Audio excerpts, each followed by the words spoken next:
Os deuses amavam esta ilha. O lendário rei Minos governava um poderoso reino. Ele apropriava-se de tesouros em ouro e pedras preciosas.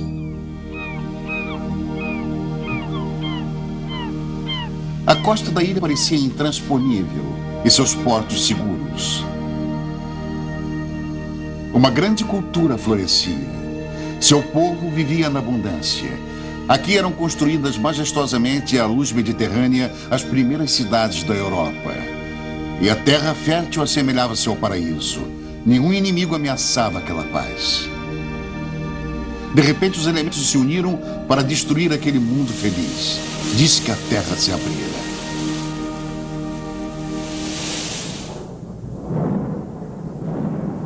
Foi um vulcão que jogou suas cinzas mortíferas sobre as cidades? Foi a terra que tremeu? Foram inimigos que conquistaram a ilha? O que será que realmente aconteceu em Creta há 3.500 anos?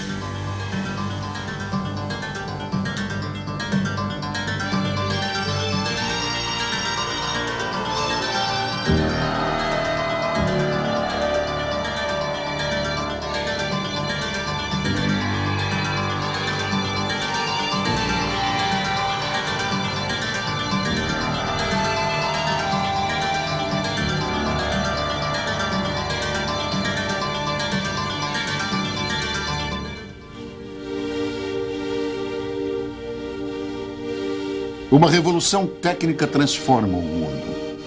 Utensílios e armas de pedra são substituídos por artefatos de bronze, e Creta torna-se o berço da cultura europeia.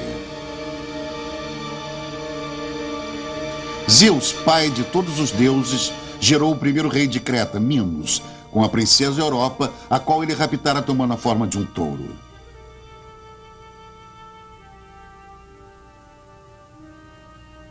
A maldição do deus do mar, Poseidon, atinge a esposa de Minos, Pasipéia. Ela se apaixona por um touro e concebe um filho meio humano, meio touro, o Minotauro. O rei esconde seu enteado em um labirinto.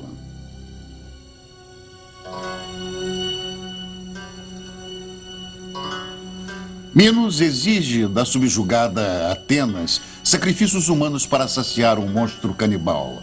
A cada 9 anos são enviados ao labirinto, construídos pelo inventor Dédalo, 7 virgens e 7 rapazes atenienses para servir de alimento ao Minotauro. Teseu, filho do rei ateniense Egeu, se mistura aos jovens enviados a Creta como sacrifício.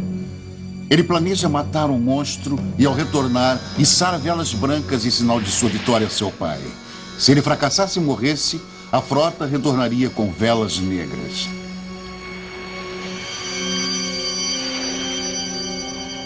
Os navios partem rumo ao sul, em direção ao misterioso reino minoico.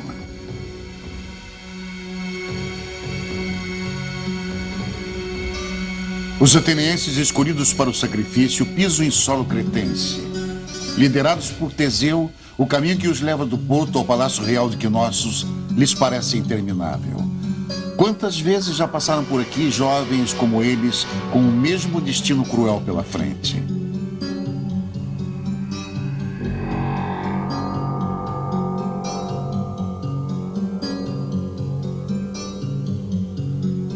Os atenienses são recepcionados por minuanos curiosos. A larga escadaria em frente ao palácio forma um palco natural. Será que foi aqui que a loira Ariadne, filha de Minos, viu Teseu pela primeira vez e se apaixonou pelo herói? Os atenienses perdem as suas esperanças. Nunca conheceram construções tão majestosas, salões tão gigantescos, corredores confusos, escadarias que levam ao subsolo, a um aposento para banhos rituais. Estarão eles preparados aqui para a sua morte?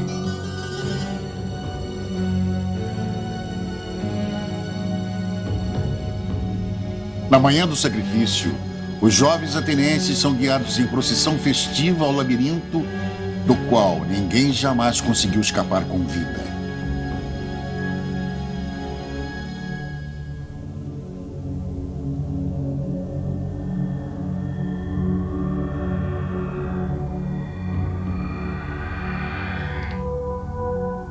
Um reino de sombras desnorteantes, marcado pelo machado duplo.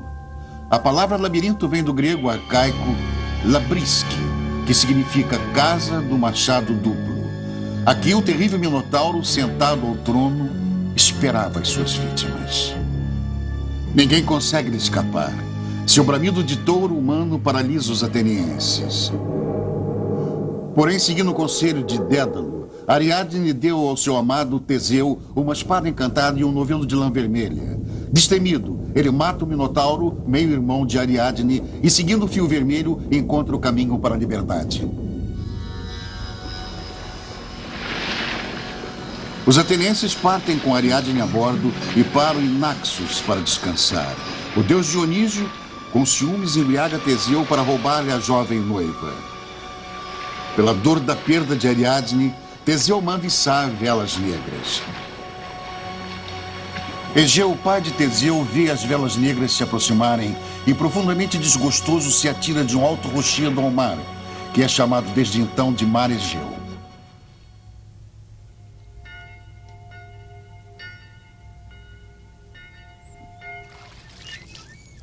O passado misterioso de Creta parece estar vivo até hoje, como se a história não a tivesse transformado desde então.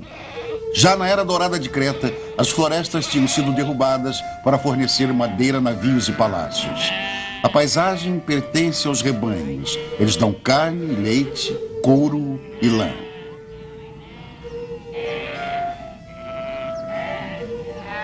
As estações do ano regulam o ritmo de vida das pessoas que executam os mesmos labores desde a antiguidade. A posição privilegiada da ilha, situada entre a Ásia, a África e a Europa, fazia Creta ser cobiçada por todos os estrategistas. Assim, o poder sempre mudava de nacionalidade.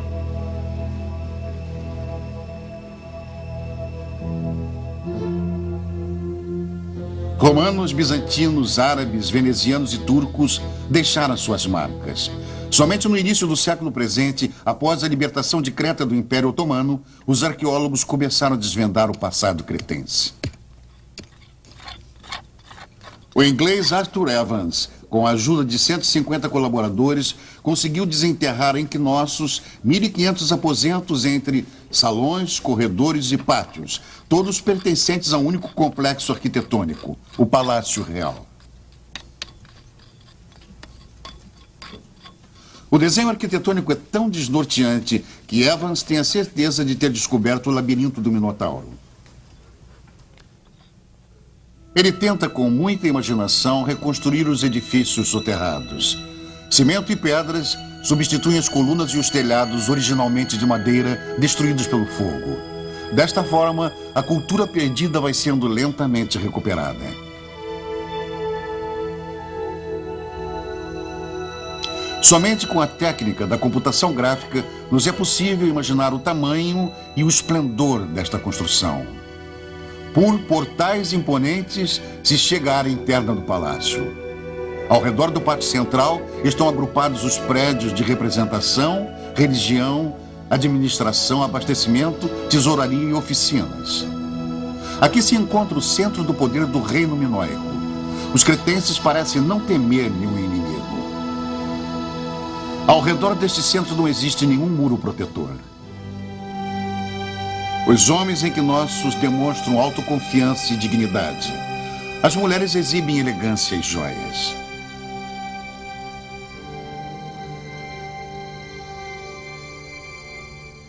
Motivos alegres enfeitam as paredes. Flores, animais, um mundo pleno de harmonia. Nenhum herói armado, nenhuma glorificação de guerra. Arthur Evans, a quem foi concedido o título de nobreza de Sir, pelo seu trabalho, dedicou 40 anos a este misterioso local. Escavando a terra, ele encontrou paredes de mármore, pisos de alabastro, o luxo surpreendente da cultura minoica em 1500 a.C. Nos aposentos privados dos sacerdotes reais, já havia o conforto de banheiros. Escadarias construídas de forma engenhosa condicionavam o ar. Claraboias regulavam a iluminação. Além de canos de argila, Evans encontrou sob a terra uma rede de esgotos bem planejada.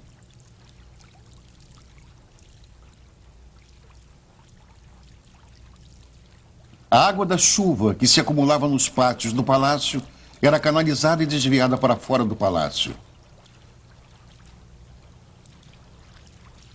Nos armazéns foram encontrados 400 vasos para óleo, cereais, mel e vinho.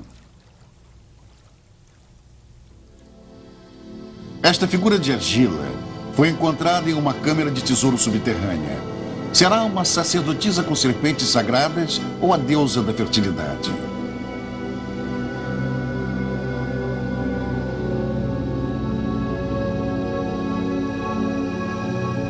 Quem usava este anel? Ele era o selo da dignidade real ou sacerdotal?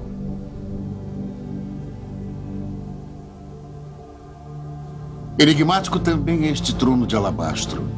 Mantinha o rei aqui as suas audiências, celebrava aqui a deusa das serpentes, seus rituais de sacrifício. Era aqui o trono do Minotauro? E sempre a figura de um touro.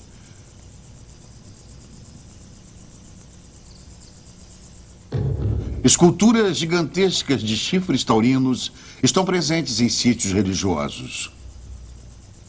O touro como guardião será um símbolo mágico?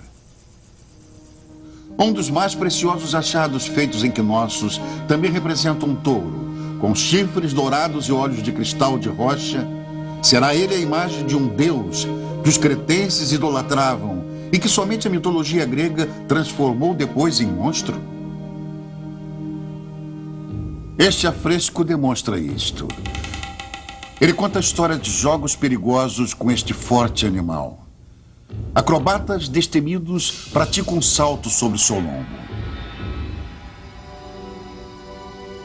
No culto ao touro existe o antigo mito de domesticação do touro selvagem.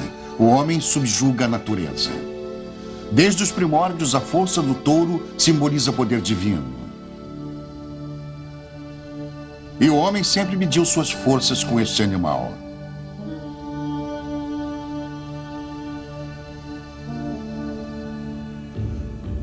Para sobreviver aos seus arriscados saltos, os acrobatas taurinos cretenses deviam ter um excelente preparo físico.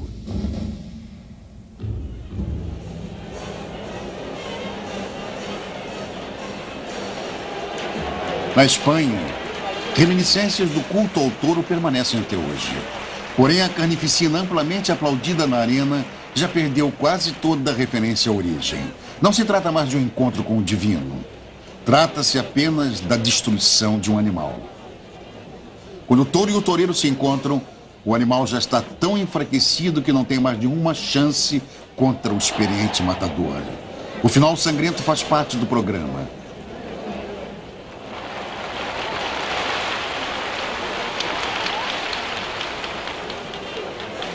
O público festeja uma deplorável vitória.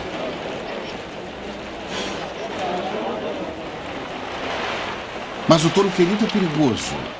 Se o toureiro subestimar o seu adversário ou fizer algum movimento em falso, o touro poderá até matá-lo. Para um toureiro espanhol, é inconcebível enfrentar o animal desarmado, como era o costume na antiga Creta. Para o acrobata minoico, a menor falha podia ser fatal. Talvez assim tenha nascido a lenda do Minotauro canibal.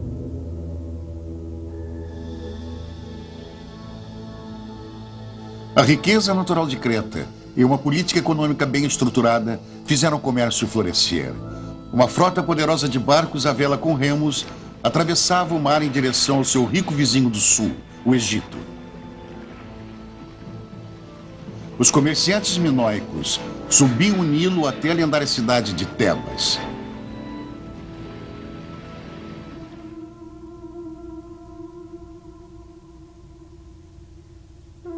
Eles viram os templos sagrados de Karnak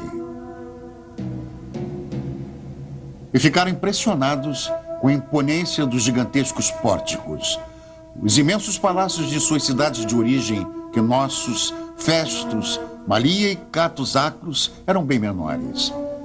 Nenhuma imagem de seus reis podia ser comparada à sublime grandeza dos gigantescos faraós. Os cretenses aprendiam rápido. Os arqueólogos encontraram nos palácios cretenses construções comparáveis às plantas dos templos com 3 naves egípcias erguidos para os deuses Ísis, Osíris e Hathor. E com a influência arquitetônica egípcia veio também a religiosa. Os cretenses nunca chegavam ao Egito de mãos vazias. Os faraós admiravam a fina, ricamente adornada cerâmica cretense.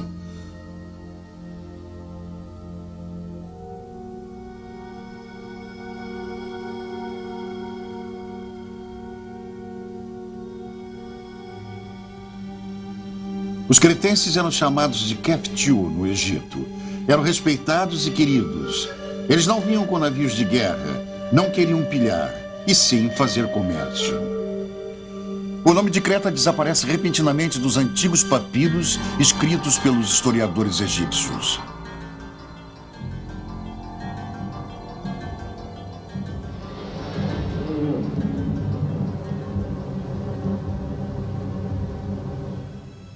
O que aconteceu em aproximadamente 1500 a.C.? Arqueólogos do mundo inteiro se perguntam sobre isto. O pesquisador alemão Hans Wunderlich nunca se perguntou o motivo da queda da cultura minoica. Para ele, Knossos sempre foi um gigantesco cemitério. Ele interpreta os chifres de touro como um símbolo da morte. Os mortos eram embalsamados segundo o exemplo egípcio e levados em procissão ao seu túmulo. Não era, portanto, um sítio de poder e sim de luto e silêncio? Se este era o centro de um culto à morte, onde se encontrava então o Palácio dos Reis?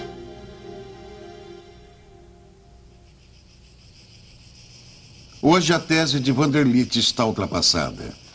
Arqueólogos encontraram próximo aos palácios inúmeras cavernas que serviam de túmulos com cinzas de seus mortos da era minoica. Os cretenses consideravam as cavernas sagradas. Ali, eles ficavam mais próximos às forças indomáveis da natureza, ao interior da terra. Segundo o mito de Zeus, os deuses nasciam em cavernas. A caverna de Eileitia já era um local sagrado para cultos religiosos há 5.000 anos, como demonstram os achados arqueológicos nela.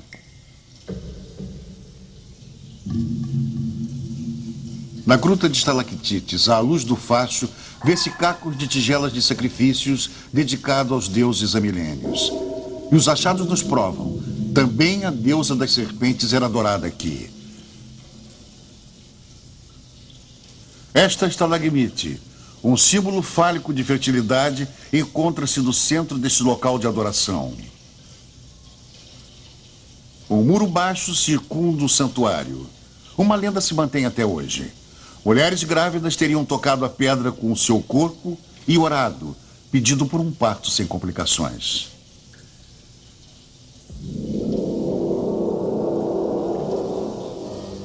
A montanha de Ida também é considerada sagrada pelos cretenses. Nesta serra, sempre coberta de neve, há uma gruta onde, segundo a lenda, nasceu Zeus, o pai de todos os deuses. Não muito longe de Ida, se encontram as ruínas de Festus, o segundo palácio mais importante da ilha depois de Knossos. Também Festus foi destruído por uma misteriosa catástrofe em aproximadamente 1450 a.C. Aqui foi feito um sensacional achado arqueológico, um pequeno disco de argila, o primeiro documento de uma escrita europeia. Até hoje, ninguém conseguiu decifrar os símbolos gravados na peça. O seu significado permanece perdido na história. Tudo o que se sabe sobre a mensagem gravada no disco de Festus é que os hieróglifos desenhados em forma de espiral devem ser interpretados de fora para dentro. Grupos inteiros de ideogramas se repetem, lembrando hinos religiosos que guardarão os seus segredos talvez para sempre.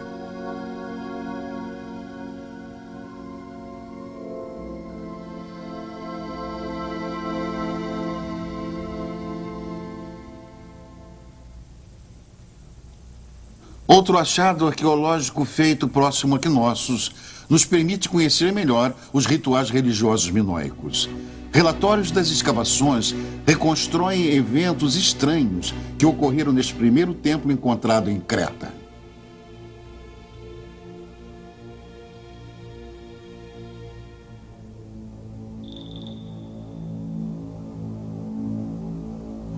De trás da antessala estão as portas que levam aos 3 aposentos dedicados aos cultos religiosos. Na sala do meio enfileiram-se as oferendas.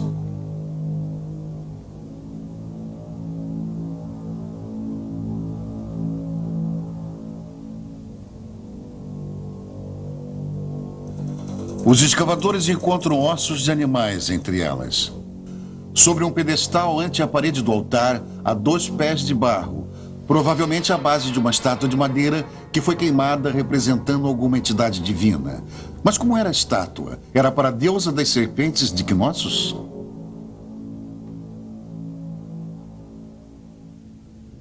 Em uma tigela quebrada encontrada na antessala do templo, reconhece-se a figura de um touro. Era uma tigela para oferendas animais? Ao lado dos cacos, restos de um ser humano. Tratava-se de um sacerdote? Na sala direita, os arqueólogos encontram vestígios de uma tragédia. Ao lado do altar, estão caídos um homem e uma mulher. Sobre o altar encontram-se ossos e uma faca para sacrifícios. Estariam eles sacrificando um touro no momento da catástrofe? Na pintura de um sarcófago vê-se a reprodução do ritual.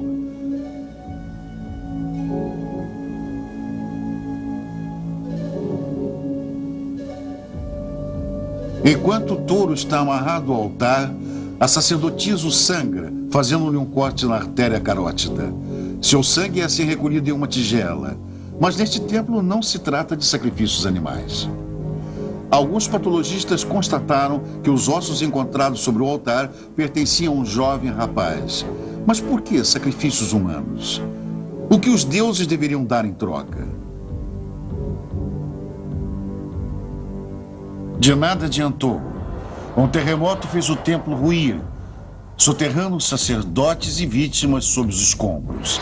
Após a catástrofe, templos e palácios são reconstruídos maiores do que antes.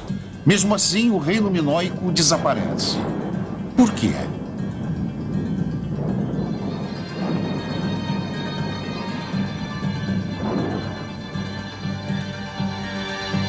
O indício nos leva ao norte. A 120 quilômetros de Creta está situado Santorini. O arquipélago falciforme é formado por restos de um enorme vulcão.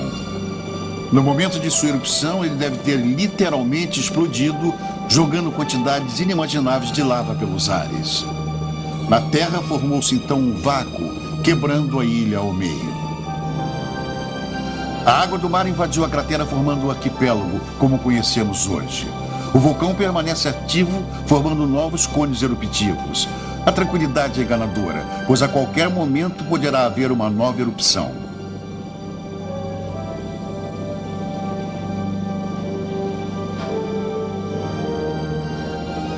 Viver em solo insulano tão perigoso exige fé em Deus, mas também tem suas vantagens. A terra vulcânica é muito fértil, produzindo o famoso vinho de Santorini, cultivado em vinhas em forma de terraços.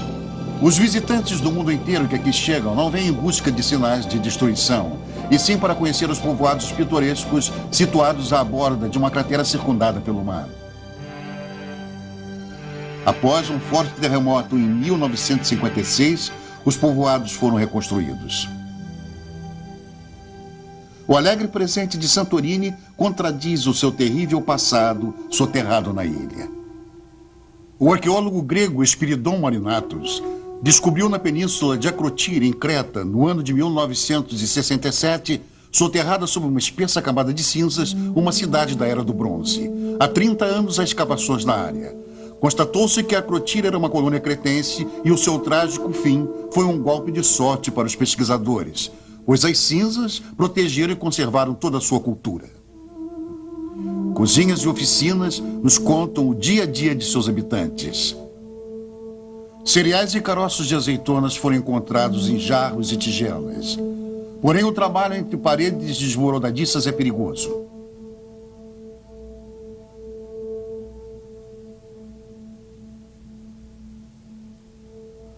O descobridor de Akrotiri foi atingido mortalmente por pedras e sepultado em sua cidade natal. Sua filha Nano prossegue com seu trabalho. Nano Marinatos, arqueóloga, filha do descobridor de Akrotiri, diz: a maioria dos arqueólogos acredita que os cretenses possuíram uma espécie de império, um domínio marítimo chamado de talassocracia. O que nós não sabemos é como era formada a classe dominante. Eu acredito que a classe dominante era constituída por sacerdotes.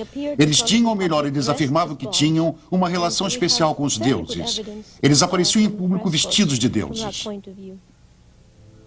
Muitas casas eram enfeitadas com afrescos, rostos com feições cretenses, sacerdotisas. Também este jovem leva sua pesca como oferenda ao altar.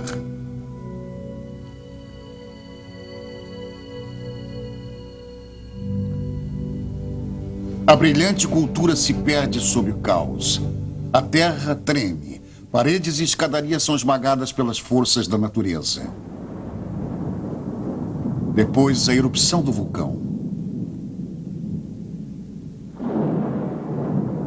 Muitos pesquisadores concordaram com a ideia de Spiridon Marinatus.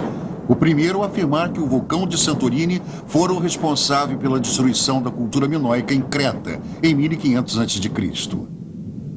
O vulcão teria expelido as suas cinzas sobre o mar e envenenado a terra. Homens e animais morreram de fome. Com a erupção, rochas caindo ao mar teriam desencadeado uma onda gigantesca que afundara a famosa frota cretense e destruir as fortalezas portuárias.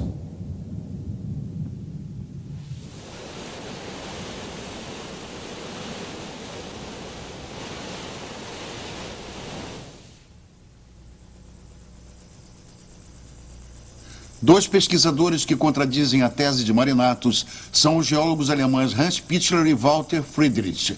Há anos, eles pesquisam detalhadamente a cratera.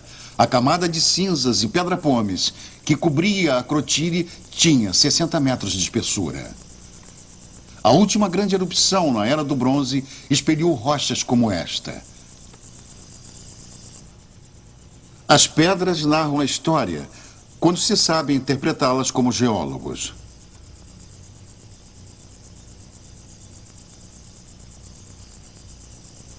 O professor Pichler tenta distinguir os vestígios de milhares de anos. Hans Pichler disse: esta é uma bomba vulcânica. Percebe-se que a camada de terra onde esta rocha caiu era úmida e não houve uma chuva vulcânica. Nota-se ainda que este bloco de lava quebrou-se em vários pedaços menores. O professor Friedrich descobre uma colônia pré-histórica no interior da cratera. É uma prova concreta de que esta cratera já existia antes da erupção vulcânica que supostamente destruiu Creta. Uma rocha insignificante. Para o geólogo, um livro contendo muitas informações. Quem prestar atenção reconhecerá fósseis de conchas marinhas. Portanto, a cratera com água do mar de Santorini é antiquíssima, não podendo ter causado uma onda gigantesca como uma erupção na Era do Bronze que teria atingido a costa cretense. Com novos dados, os pesquisadores simulam no computador o que realmente aconteceu há 3.500 anos. Nuvens de vapor sobre a cratera prenunciam uma erupção. Os habitantes fogem da ilha. Depois segue-se várias explosões. Cinzas e pedra-pomes são lançados à estratosfera a 37 quilômetros de altitude. As cinzas são levadas pelo vento para o sudeste. A cratera ruiu, a água invadiu reagindo com o magma, formando uma mistura explosiva. Toda a vida desaparece de Santorini. A água do mar que penetrou na cratera durante a erupção é expelida violentamente como uma avalanche fervente, mortífera para Santorini, mas não para Creta. Milênios se passaram até Santorini formar a configuração que conhecemos hoje. Os geólogos querem conhecer os detalhes. Escalar o vulcão é arriscado, mas somente aqui eles poderão encontrar restos de árvores e plantas queimadas pela lava da erupção. Talvez neles esteja a resposta à sua pergunta. Em que ano foi destruída a ilha?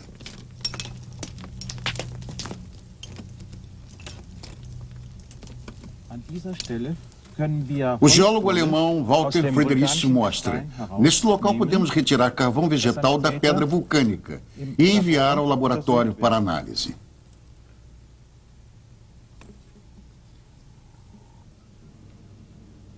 Os achados de Santorini são analisados na Dinamarca.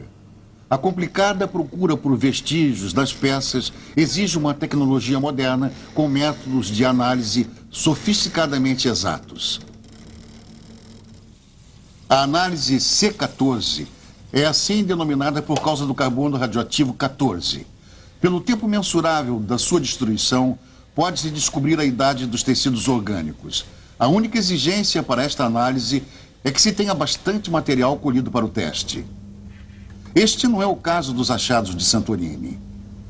Então, a física nuclear terá de auxiliar os geólogos. Os minúsculos pedaços de carvão vegetal serão prensados em uma cápsula do acelerador Tandem. Com estes equipamentos de alta tecnologia, pode-se determinar com precisão a data de erupção do vulcão. Um fato que ocorreu há 3.500 anos.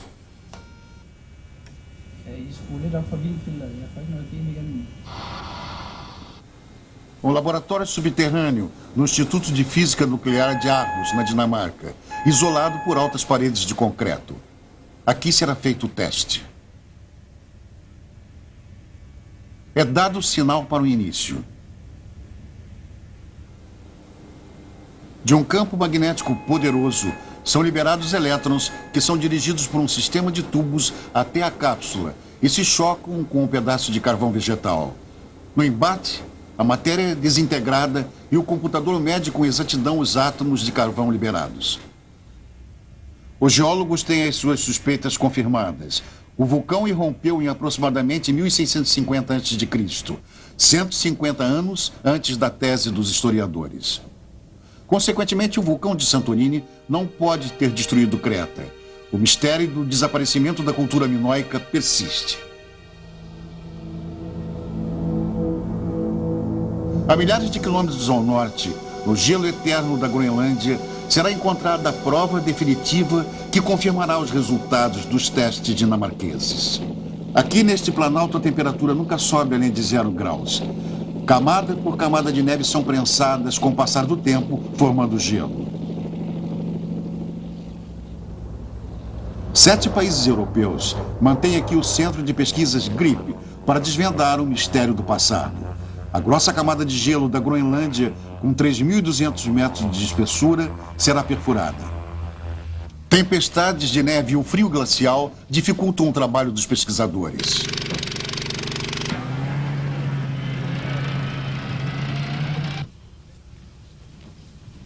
As condições extremas do clima obrigou-os a desenvolver uma técnica de perfuração específica.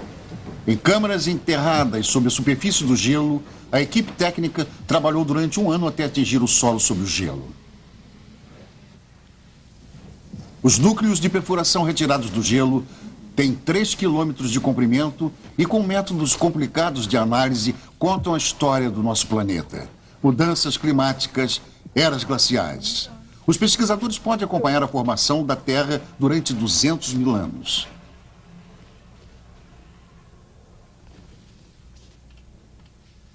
Também erupções vulcânicas a milhares de quilômetros de distância da Groenlândia deixaram suas marcas no gelo.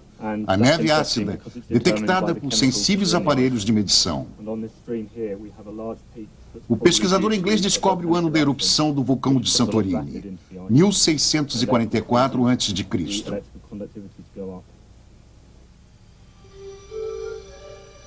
Para os arqueólogos, esta data é muito importante. Mokros, na costa norte de Creta, foi, na era minoica, uma próspera cidade comercial. Os restos do seu atracadouro se encontram hoje submersos.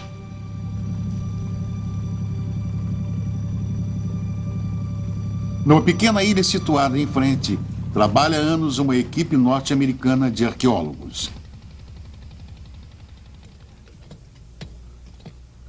Aqui no verão, a temperatura passa dos 40 graus. O professor Solis, da Universidade da Carolina do Norte, dirige a escavação. Camada por camada, é cuidadosamente retirada e peneirada. Assim, Jeff Solis consegue fazer a descoberta decisiva.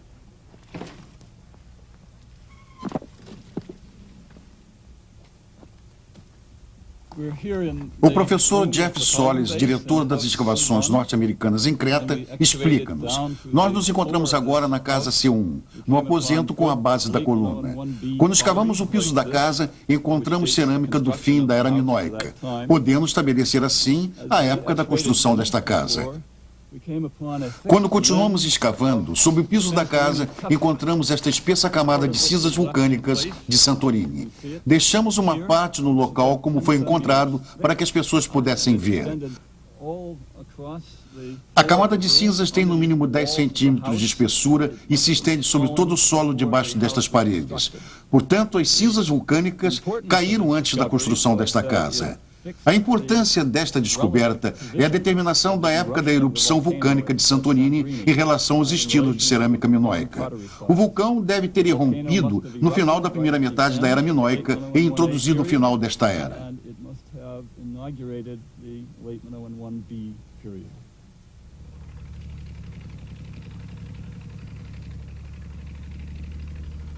Há muitos anos, o arqueólogo norte-americano Philip Betancourt também pesquisa o passado de Creta.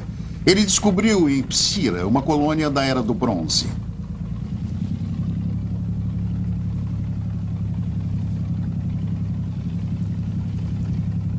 As escavações de Betancourt confirmam os mais recentes resultados das pesquisas. Catástrofes da natureza não poderiam ter sido as únicas responsáveis pelo desaparecimento da Era Minoica em Creta.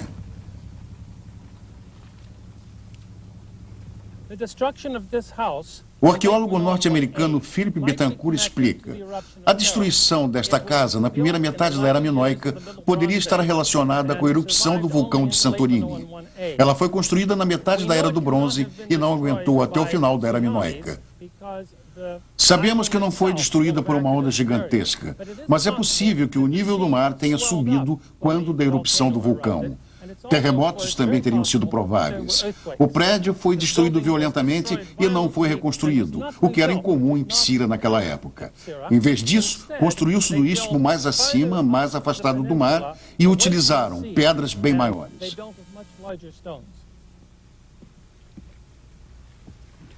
Betancourt continuou pesquisando e encontrou indícios de violência humana.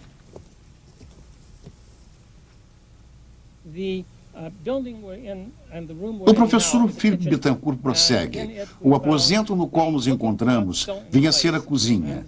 Aqui encontramos panelas no seu devido lugar e também um almofariz de pedra para triturar cereais. Porém, em frente a esta casa, havia um monte de jarros quebrados das casas vizinhas. Tudo fora jogado violentamente na rua. Isto nos dá a certeza de que a cidade foi destruída por uma guerra. Não sabemos, porém, se foram os micênicos do continente grego ou se houve uma guerra civil em Creta. A única certeza que temos é que somente uma guerra deixa vestígios desta natureza. Uma guerra, então? Não foi a ira dos deuses que destruiu a pacífica Creta, e sim a crueldade do ser humano? Mas quem eram os atacantes?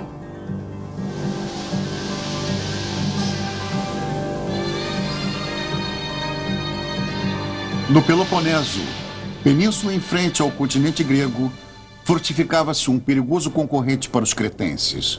O povo dos aqueus aprenderam religião, letras e arte com os cretenses, mas na técnica de confecção de armas, eles já lhes eram superiores.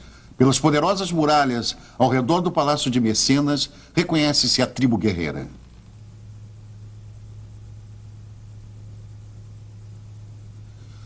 O arqueólogo alemão Heinrich Schliemann encontrou um tesouro nos túmulos reais de Mecenas. Uma máscara dourada de um príncipe aqueu, a chamada máscara de Agamenon. Era o ouro proveniente de Creta? Cálices e adereços de ouro são nitidamente artefatos cretenses. Mercadorias comercializadas ou pilhagem de guerra. Terão os micênicos atacado e subjugado Creta? O professor Jeff Solis diz: a melhor explicação no momento para a destruição da civilização minoica é a invasão pelos gregos de Mecenas. Eles conquistaram Knossos. Temos indícios significativos de sua presença através de vários escritos em grego micênico de um novo estilo de olaria introduzido em Knossos por volta de 1450 a.C. e de uma nova forma de sepulturas, túmulos em poços ao redor do palácio.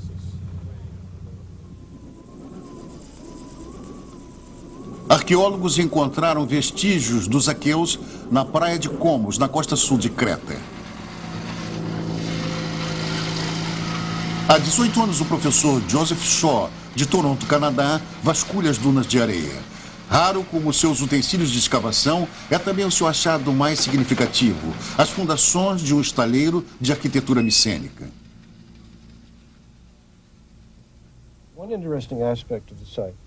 O professor canadense Joseph Shaw declara: o aspecto mais interessante na descoberta em Comos é que não houve destruição da cultura minoica pelo fogo, como foi o caso na vizinha Águia Triada, provavelmente ateado pelos invasores micênicos.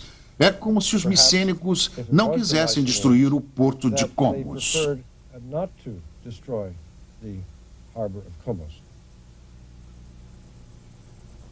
Os aqueus também construíram em Águia Triada.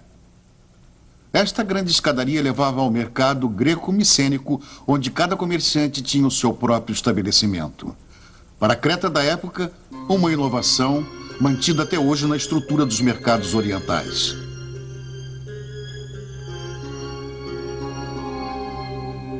A notícia dos novos senhores em Creta chegou ao Egito. A oeste de Tebas, os faraós erguem seus gigantescos templos em direção ao sol poente.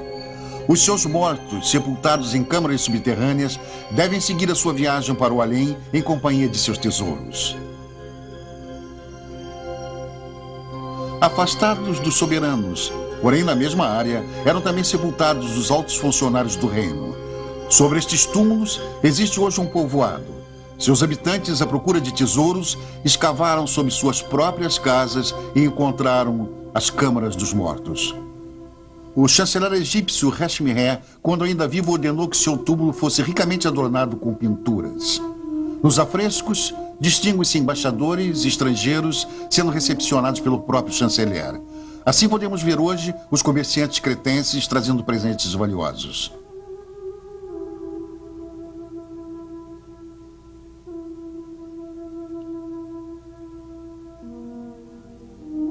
Pouco antes da sua morte, Hashmi-Re deve ter recebido notícia das mudanças políticas em Creta, pois mandou repintar os trajes dos cretenses nos afrescos. Trajes no estilo micênico, como acreditam os arqueólogos. Uma prova política de que os gregos micênicos herdaram o reino minoico. Mas tiveram eles que conquistar a ilha, ou foi uma herança fortuita?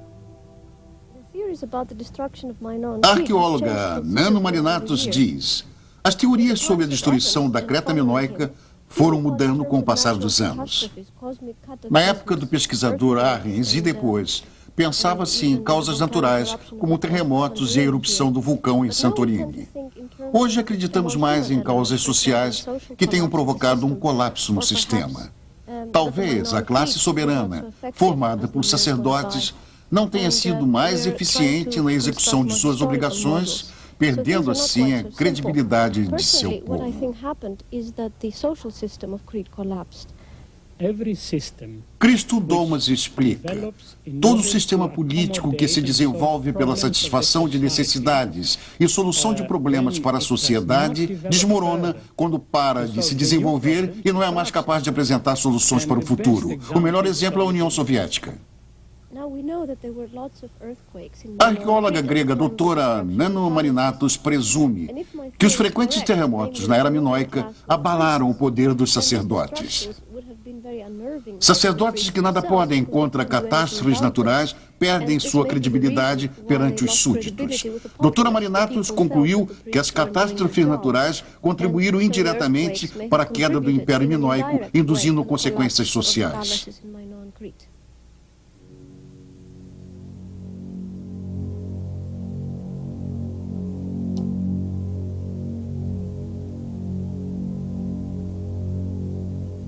Um local sinistro em Creta uniu Teseu e Ariadne. Talvez a resposta para o enigma esteja no labirinto de mitos. A Terra foi destruída por terremotos. Nas províncias há fome e, como consequência, rebeliões. A classe soberana de sacerdotes começa a perder o poder e pede ajuda ao poderoso vizinho messênico do norte. O rei dos aqueus envia um príncipe que casa com a filha do rei cretense. A divindade taurina é sacrificada. Não se tratava de um deus, e sim de um monstro canibal em seu labirinto. Assim é contada a lenda de agora em diante pelos vencedores.